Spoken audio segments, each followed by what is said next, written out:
Raniganj TDB কলেজে সাঁওতালি বিভাগ চালু করার জন্য লাগাতার আন্দোলন করে যাচ্ছেন আদিবাসী সংগঠনের সদস্যরা। সেই দাবিকে নিয়ে গত 28শে জুন আদিবাসী সম্প্রদায় থেকে একটি পাঞ্জাবি মোড় থেকে রানীগঞ্জ টিডিবি কলেজ পর্যন্ত র্যালি করে এসে স্মারকলিপি জমা দেয়। সেক্ষেত্রেও সেই আদিবাসী সম্প্রদায়ের দাবি মেনে নেওয়া হয়নি, তাই সোমবার থেকে অনশনে বসার সিদ্ধান্ত নেয় সেই আদিবাসী সম্প্রদায়। তবে অনশনে 24 ঘন্টা পার হওয়ার পরে কলেজে উপস্থিত হন রানীগঞ্জের বিধায়ক তাপস ব্যানার্জি।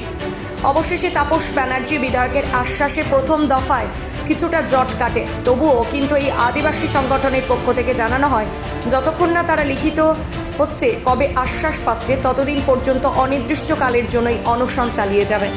কাউন্সিলের যিনি দায়িত্বে আছেন পাপিয়া ম্যাডাম, যিনি সই করাতে আগে ইন্সপেকশন এসেছিলেন, ওনার সঙ্গে আমি কথা বললাম। উনি বলছেন স্যার আপনারা পাঠিয়ে দিন একটা জিবির অনলাইন রেজুলেশন, যে আমরা সেলফ ফাইন্যান্স কোর্স আরো যেগুলো আছে সেই কোর্স এটা চালু করবো এবং ইনফ্রাস্ট্রাকচার এবং টিচিং স্টাফ প্রোভাইড বাই আস।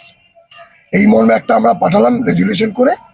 আরেকটা আমরা বললাম যে আমরা আন্ডারটেক করছি যে সেলফ ফাইন্যান্স কোর্সে এবারে আমরা সাঁওতালি কোর্স চালু করতে চাই, আপনারা আমাদের পারমিশন দিন।